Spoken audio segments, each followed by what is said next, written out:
Bienvenue à tous à cette nouvelle saison de la capsule divertissement et nous sommes toujours en compagnie de Jocelyne Courvier. Bonjour. Bonjour. Ça va bien? Oui, c'est un plaisir de débuter les émissions, j'avais hâte.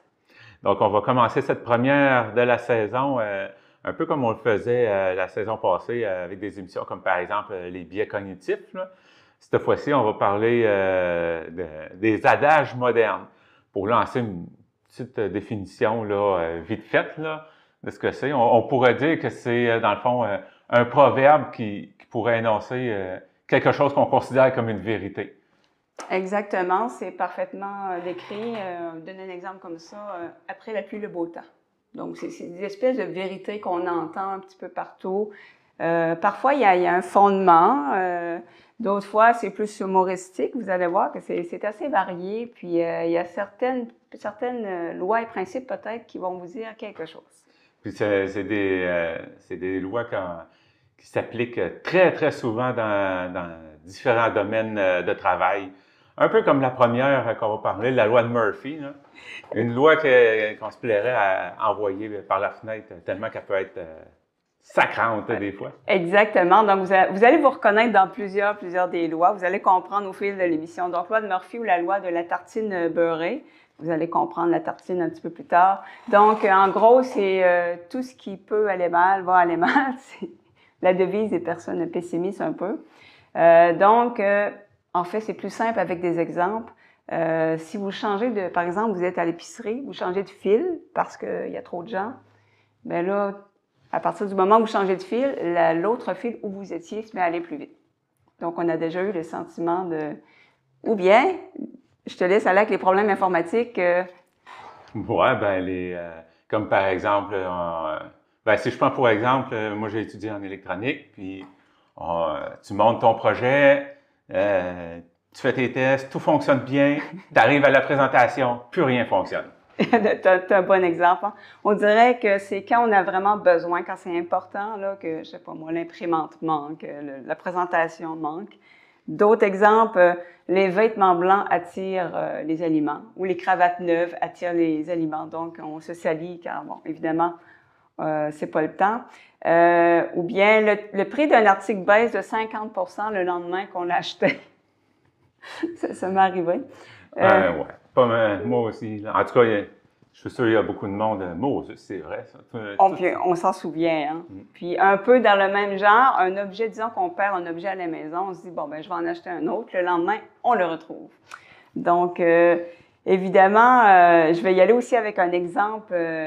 En fait, c'est l'exemple de la loi de Murphy et ça va peut-être vous dire quelque chose, la tranche de pain beurré. Donc, si vous faites une tranche de pain beurré et qu'elle tombe, elle va avoir tendance à tomber du côté beurré. Alors, est-ce que vraiment c'est vrai ou que c'est parce qu'on remarque plus, c'est 50-50? En fait, on a fait les tests et effectivement, ça tombe plus souvent du côté beurré. Et j'ai été voir l'explication, ça m'intriguait. Bon, il y a la hauteur de la table, évidemment, si elle tombe de la tour du CN, ça va peut-être pas donner le même résultat, mais une table, ça n'a pas le temps beaucoup de faire une rotation. Ça fait une demi-rotation à peu près. Donc, il y a une certaine logique que ça tombe de ce côté-là. Il y a aussi, c'est plus lourd du côté beurré, le centre de gravité. Bon, on n'ira pas dans les détails. Donc, effectivement, tu sais, on a l'impression, coudonc, ça tombe tout le temps du mauvais côté. Oui, c'est appuyé quand même par de la science que ça a tendance, pas toujours. Et donc, ça, c'est vraiment la loi qui illustre, c'est l'exemple qui illustre la loi de Murphy. Si ça peut aller mal, ça va aller mal. Puis, donc, ça vient d'où cette loi-là? C'est un ingénieur. Donc, c'est un assistant qui devait mettre des capteurs. Il les a mal mis. Et ça l'a amené à réfléchir que l'être humain, on va tous s'inclure, on a tendance à aller au plus simple. Donc, évidemment, si on va au plus simple, il peut avoir des conséquences. On est peut-être moins minutieux, on vérifie moins. Donc, c'est un petit peu de là que viendrait cette loi-là. Et ça reposerait sur 4 choses. Bon, évidemment, c'est humoristique. Il y a beaucoup d'exemples, c'est fait pour rire. Mais il y a quand même les statistiques, évidemment. Si on pense dans l'univers, sur la planète Terre, au nombre de personnes qu'on est, tout peut statistiquement arriver là, après un certain temps. Donc, les probabilités. Il y a nos biais cognitifs. Tu l'as nommé en début d'émission. on remarque ce qui va mal. Donc, si, je ne sais pas, moi, on prévoit d'aller à la plage, il fait beau, on ne porte pas attention à ça. Mais la foi qui mouille à Sio, comme on dit ici, là, qui a l'averse, l'orage, et là, c'est comme si, ben oui, il mouille tout le temps, chaque fois j'ai une sortie. Ça, c'est un biais cognitif. D'ailleurs, si les gens, ça les intéresse, c'est sur Internet, l'émission sur le sujet. Aussi, le stress, c'est que si on fait une erreur, puis ça, c'est humain, à partir de ce moment-là, on est plus stressé. Et évidemment, on peut en faire davantage. C'est quand même logique, là. Puis, ce qui m'amène à l'autre loi, quand on est très stressé puis ça se met à aller mal. La suivante, la loi de l'emmerdement maximum. Donc, en fait, c'est que c'est nos fameuses journées où tout va mal. C'est qu'un problème en amène un autre. Un problème ne vient jamais seul. D'autres adages du genre. Ça vient un peu, comme je le disais, quand ça va mal, on est peut-être moins disposé à se concentrer, bien faire les choses. Et il y a une certaine logique à ce que tout va mal dans cette journée-là. Puis il y a aussi des coïncidences, évidemment, ça arrive. Une autre loi, celle-là m'a fait beaucoup rire, la loi de la gravité sélective. Ça, c'est si un objet tombe, il va tomber de façon à faire le plus de dommages possible. Mais ça, c'est quelque chose qu'on peut remarquer avec les cellulaires. Hein? Ben moi, c'est l'exemple qui m'est venu en tête. Un cellulaire, il peut s'agir... En fait, tu peux avoir un cellulaire qui tombe de 3 étages, pas une égratignure, mais un autre qui tombe de la table, et là, c'est la catastrophe, tout l'écran est fissuré. Donc, c'est un bon exemple de gravité sélective. Oui, j'en entends parler des fois, tu sais, le cellulaire, ou bien... tu sais, tu vas avoir un boîtier sur ton cellulaire pour le protéger. Il va tomber, puis ça va s'arranger pour tomber de façon à ce que ça casse pareil.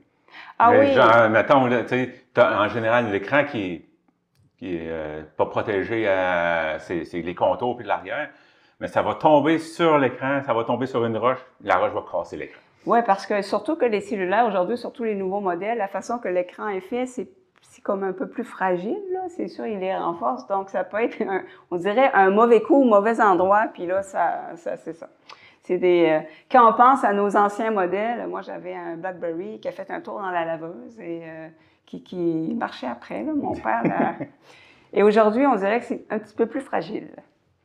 La prochaine, la loi de Skit ou la loi de... Là, il n'y a pas de faute là-dedans, de Murphy. Oui, en fait, c'est une faute volontaire à Murphy. Donc, c'est que toute tentative, quand on corrige quelqu'un, quand on le critique, il y a des bonnes chances que dans ce qu'on va écrire pour critiquer la personne, il va y avoir au moins une erreur. Puis ça, il y a un bon exemple de ça sur les réseaux sociaux. Il y a des gens qui corrigent les fautes d'orthographe des autres. Évidemment, il y a des gens qui le font de bon cœur pour aider, puis bon. Même si, personnellement, je trouve que c'est pas la manière idéale de le faire publiquement devant tout le monde, parce que ça peut être humiliant pour la personne. C'est peut-être mieux de lui écrire, si on tient absolument à lui dire qu'il y a une faute à une place. Mais il y a des gens, il faut le dire, qui le font avec arrogance. Ils veulent étaler leur savoir, ils sont meilleurs en français. Puis il y a des gens qui reprennent les autres, mais avec un ton un peu humiliant. Et c'est dans ces situations-là, en particulier, que les gens, sans s'en rendre compte, que dans leur texte, il va y avoir une erreur. Parce qu'ils sont tellement dans leur bulle de focusser à reprendre quelqu'un qui ne se corrige pas ou qui sont moins attentifs. En fait, et ça, je l'ai tellement vu souvent. Évidemment, ils se font reprendre. C'est certain qu'ils se font reprendre par quelqu'un parce qu'ils ont essayé de faire la morale à une autre personne. Donc, ça, c'est un exemple, comme on dit, c'est un peu une baisse de vigilance. J'amène une parenthèse. Je lisais un article sur les baisses de vigilance, les accidents. Disons que quelqu'un va assez loin. On va avoir l'impression qu'il est plus à risque d'avoir un accident dans une nouvelle ville. On ne sait pas où sont les stops, les feux de circulation, etc. Mais en fait, il y a un nombre vraiment important d'accidents qui surviennent quand on revient à la maison. Pourquoi? Parce qu'on baisse la vigilance. On a tellement d'assurance que c'est à ce moment-là qu'on baisse notre vigilance, parce qu'on connaît les lieux. Donc, baisser sa vigilance, ça peut avoir des effets. Ouais. Le prochain, c'est des situations qui peuvent se produire très souvent dans le domaine journalistique, là. C'est-à-dire que les choses importantes n'arrivent pas quand on les regarde. Puis même, c'est des choses comme même, tu sais, on va regarder à la télé un reportage, puis tu vois qu'il s'est passé quelque chose, puis il s'en va dessus, mais quand c'est déjà fait. Tu appelles ça la loi de Fettridge.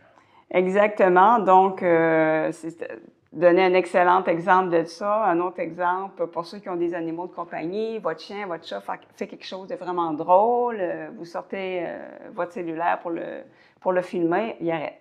Vous rangez le cellulaire, il recommence. Donc, votre chien, vous avez appris un tour à votre chien, il y a de la visite, vous voulez le montrer, évidemment, le chien ne fera pas le tour à ce moment-là. Un autre exemple aussi, vous avez des symptômes, vous êtes malade, vous allez voir le médecin, vous arrivez à la clinique, assis dans la salle d'attente, vous n'avez plus de symptômes à ce moment-là.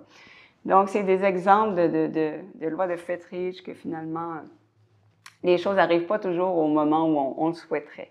On pourrait ramener ça aussi à l'automobile. Tu as un problème avec ta voiture, tu prends rendez-vous avec le garage, le rendez-vous arrive, oups, on n'a plus de problème. Ah ben là, tu es pogné à appeler et dire, bon, ben finalement, on va annuler. Et le problème revient à la maison. C'est ça. Le problème revient après le rendez-vous. Exactement. Le prochain, le e-prom, qu'on va dire. Ben oui, en tout cas, pour ceux qui vont le voir à la TV, parce que je vais l'indiquer, ça va être les lettres inversées de la loi de Murphy. Exactement. Donc, c'est inversé. Ce que ça veut dire, c'est l'inverse. C'est que tout ce qui peut bien aller, va bien aller. Donc, c'est complètement l'inverse. On est ailleurs. C'est une vision optimiste de la loi de Murphy, un peu plus positive que finalement tout va mal aller. Ça, ouais, OK. Je pense qu'il n'y a pas grand-chose à ajouter là-dessus. Prochain, ça vient d'où, ça? L'effet Streisand? L'effet Streisand, ça m'intriguait à un moment donné parce qu'il y avait eu une espèce de scandale.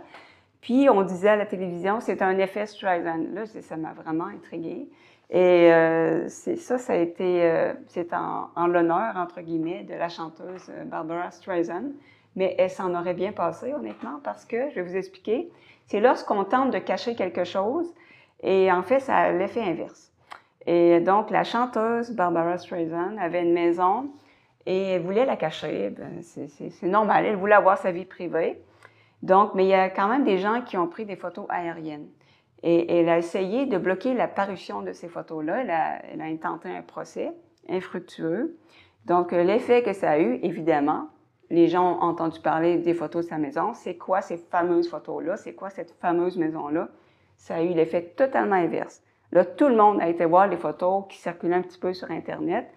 Donc, si elle avait tout simplement ignoré, laissé les photos, ça aurait passé, les gens seraient passés à un autre sujet. Mais là, évidemment, il y a eu un engouement et les gens étaient tués des photos. Elle essaie de les faire bloquer.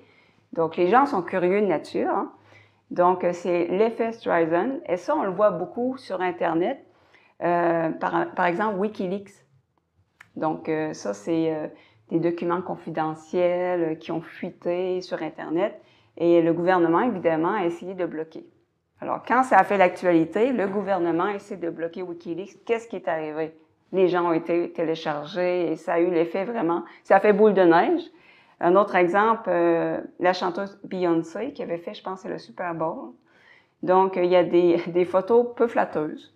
J'ai été les voir, oui, peu flatteuses. Et son équipe a essayé de les faire retirer d'Internet. Ça a eu l'effet inverse. Tout le monde s'est dit, mon Dieu, c'est quoi ces photos-là? À quel point sont peu flatteuses pour qu'elle les retire? Donc, évidemment, ça s'est propagé à la vitesse de la lumière. Donc, il y a des gens qui ont appris de ça. Sur les réseaux sociaux, des fois, on voit des gens diffamer, faire des fausses informations sur des vedettes ou faire des très mauvaises critiques sur des compagnies de façon injustifiée. Et on voit que personne ne fait rien. Et c'est pour ça. Parce qu'à partir du moment que la compagnie ou la célébrité va cacher la publication, l'effacer ou même répondre, ça va avoir un effet boule de neige.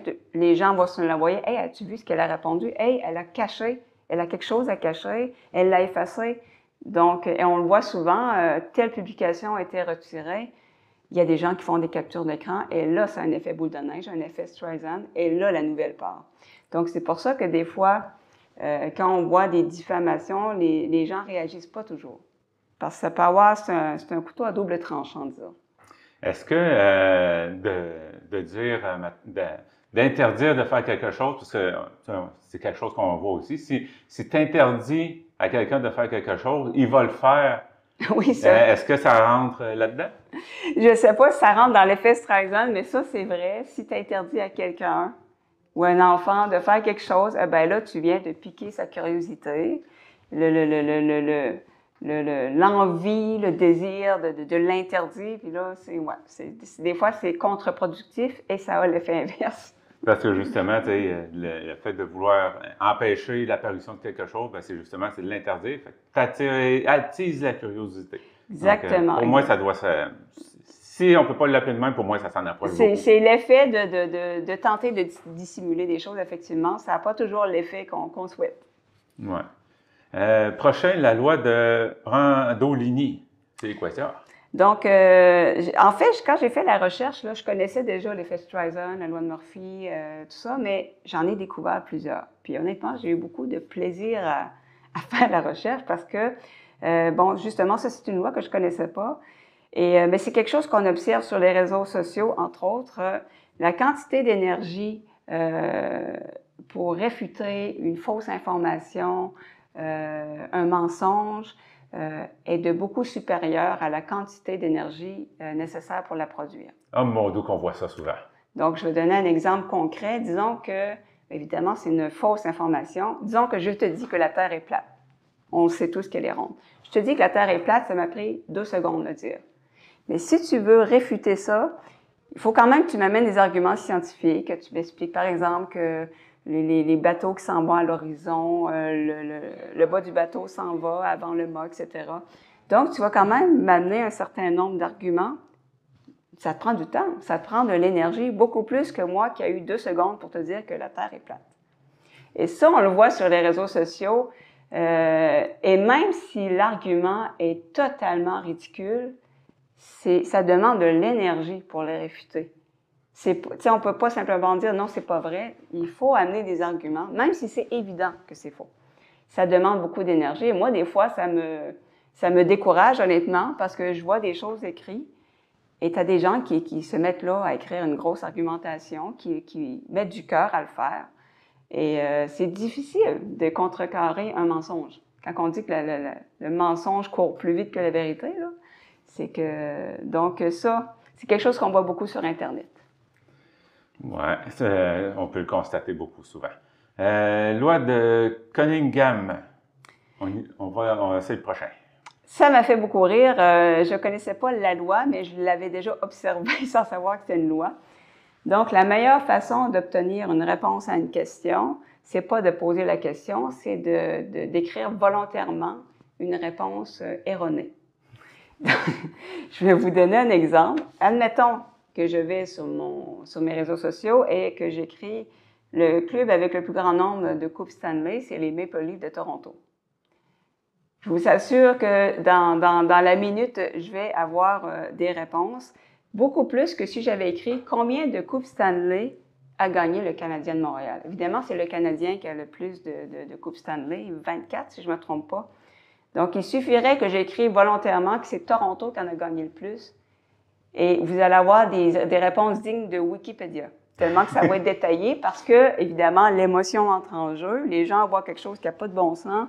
Ils veulent prouver leur point. Et vous allez avoir toutes les coupes Stanley par année et de façon extrêmement détaillée. Donc, et ça, je le vois souvent, les gens, et on sent que la personne, volontairement, elle met une fausse réponse pour avoir la vraie réponse de façon très, très, très détaillée et méticuleuse.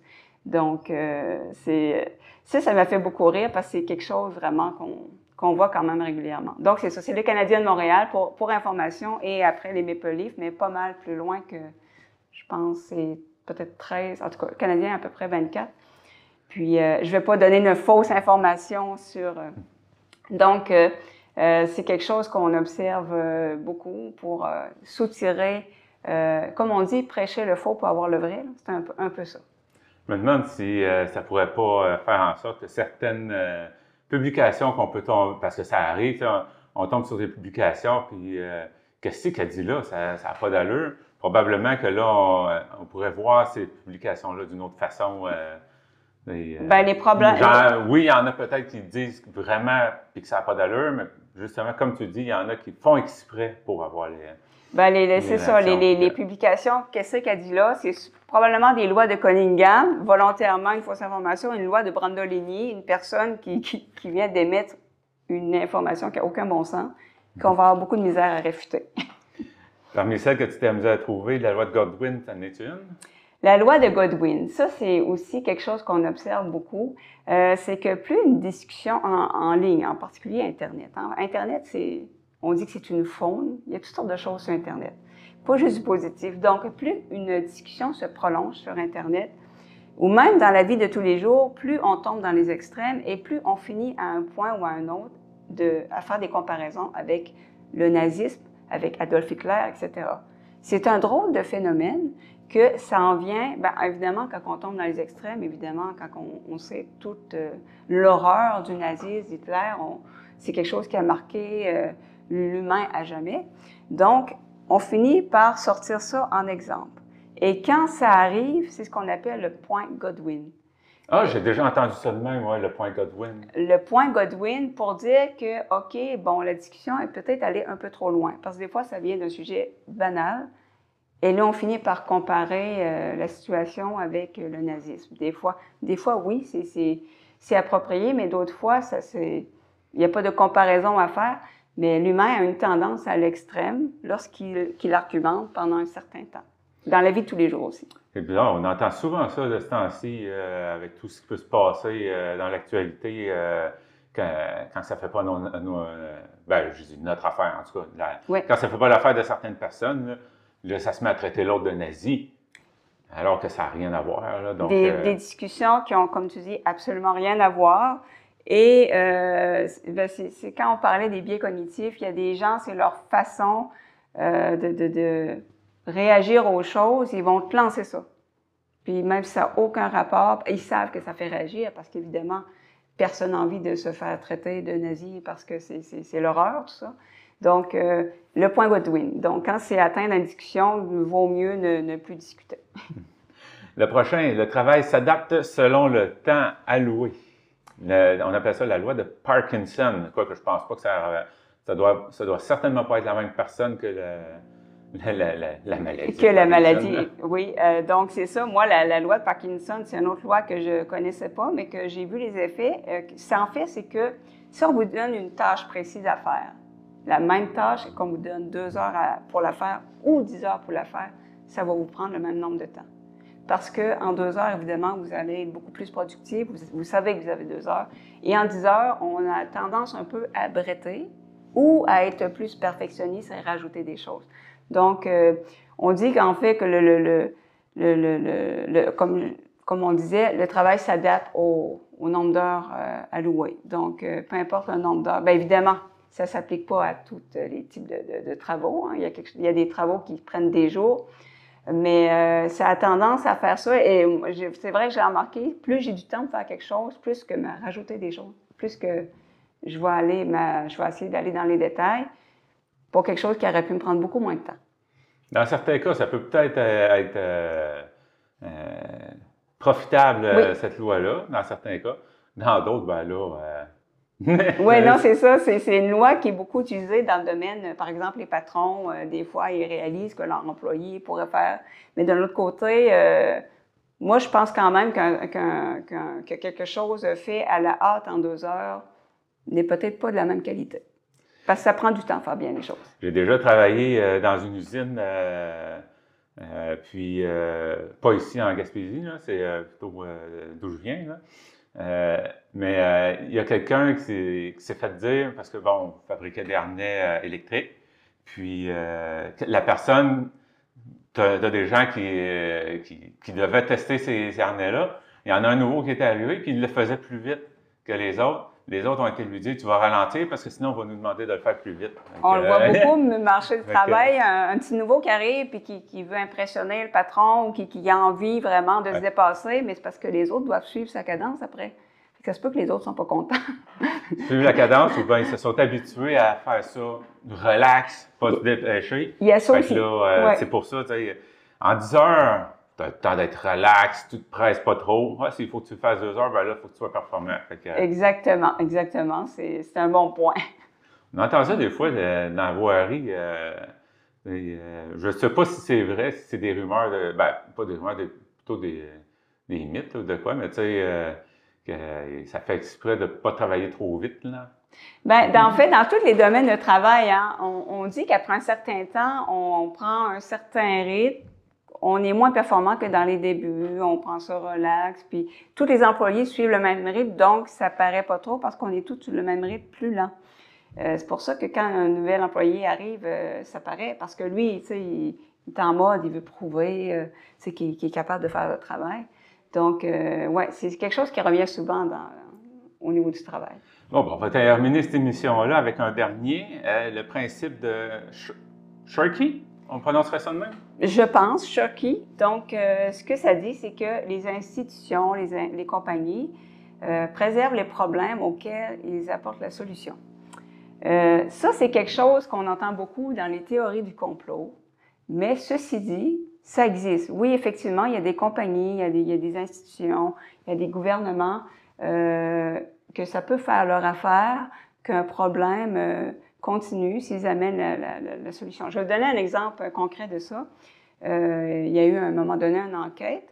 Il y a une compagnie spécialisée en impôts qui faisait du lobbying. Donc, en gros, qui donnait de l'argent pour avoir une certaine influence, qui investissait auprès du gouvernement parce que, en fait, le gouvernement avait comme projet de simplifier l'impôt, les formulaires, de faire ça le plus simple possible pour qu'en fait, tout le monde soit capable de le faire soi-même.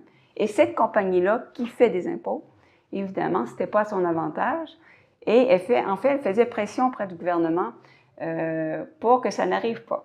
Pour que les formulaires restent compliqués. Comme ça, les gens se disent « Ah, mon Dieu, c'est compliqué, je vais faire affaire avec une compagnie spécialisée. » Donc, je ne dis pas c'est quelle compagnie, dans quel pays c'est arrivé, mais il y a vraiment eu une enquête à ce niveau-là et la compagnie avait donné des millions pour mettre une certaine impression, influence pour que ça reste compliqué. Donc, évidemment, c'est sûr que si la compagnie gagne son argent comme ça, c'est pas étonnant qu'on voit des comportements comme ça, mais c'est dommage, évidemment, pour les consommateurs.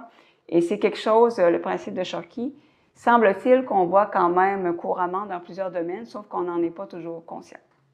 Je me demande si la fameuse obsolescence programmée qu'on entend parler, ça entrerait dans le principe de Sharkey. En fait, tu amènes un excellent exemple parce que, pour ceux qui ne savent pas l'obsolescence programmée, c'est que après un certain nombre, un bon exemple, les imprimantes. Une imprimante, je me souviens, il y a des années, l'imprimante, ça durait quasiment toute la vie.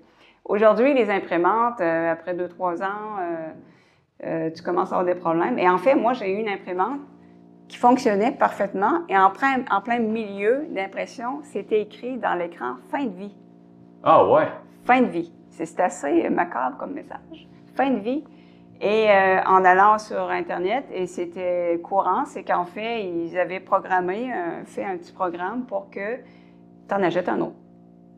Et il y avait des façons on expliquait une espèce de marche à suivre pour resetter, si on veut, l'imprimante. Effectivement, je l'ai remis en marche, preuve qu'elle marchait toujours.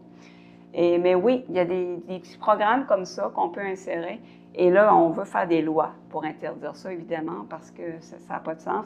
Les cellulaires, je me souviens, moi, j'ai un vieux cellulaire BlackBerry qui a 10 ans, qui me sert de lecteur MP3. Aujourd'hui, un cellulaire, après 2 ans, tu as de la misère avec ta batterie, tout commence à lâcher dessus. C'est pas normal.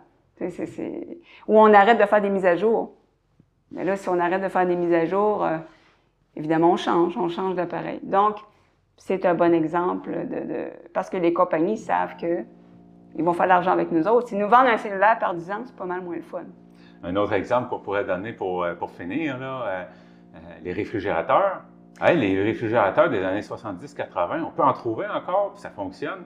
Ah, les nouveaux, 10 ans après, puis oublie ça, tu es obligé de le changer parce que Puis on m'avait fait remarquer ça aussi, c'est que les réfrigérateurs des années 70-80, ils sont faciles à réparer, tandis que les nouvelles à cette heure, oublie ça, c'est comme s'ils avaient inversé le principe de fonctionnement. C'est tellement compliqué à changer que c'est pas réparable, tu es obligé. Donc, tu dis que les institutions et compagnies préservent le problème pour lequel ils sont la solution. Bien, c'est peut-être aussi justement s'arranger pour que le problème ne puisse pas être réparé pour que tu sois obligé d'en acheter un autre. Ça aussi, en Europe, ils sont en avance sur nous. Ils veulent faire des lois pour que les choses soient réparables, que dans un laps de temps raisonnable, on mette à la disposition des gens des pièces de rechange, etc. Parce que maintenant, j'observe des fois, parce que mon père, c'est un patenteux, il ouvre des appareils, et maintenant, souvent, c'est collé. C'est pas juste des vis que tu dévisses, tout est collé. Il peut pas, il voudrait essayer de le réparer lui-même. Et quand tu parles d'appareils qui durent longtemps, moi, j'ai mon four, c'est le four de ma grand-mère qui a au moins 40 ans. Pas de problème, il fonctionne très, très bien. Alors qu'aujourd'hui, les appareils, c'est ça. Donc, c'est pas normal. C'est pas normal quand on regarde tout ce qui nous entoure, qui dure 2-3 ans. Donc, il y a des projets on veut faire des lois, on veut pour ceux qui le désirent, qu'ils puissent réparer leur appareil, que ça dure longtemps. Ou même, je ne vais pas nommer la compagnie, mais à un moment donné, les histoires les cellulaires, que c'était pas les mêmes fils, puis c'était juste le fil de la compagnie. Puis là, quand tu l'achetais la compagnie, tu payais ça à un prix de fou. Bien, ils font de l'argent avec ou les imprimantes avec la cartouche d'encre. C'est pas avec l'imprimante qu'ils font l'argent, c'est les cartouches d'encre. Donc, c'est tous des petits détails comme ça que quand on se met à regarder, on est dépendant de plusieurs compagnies, finalement.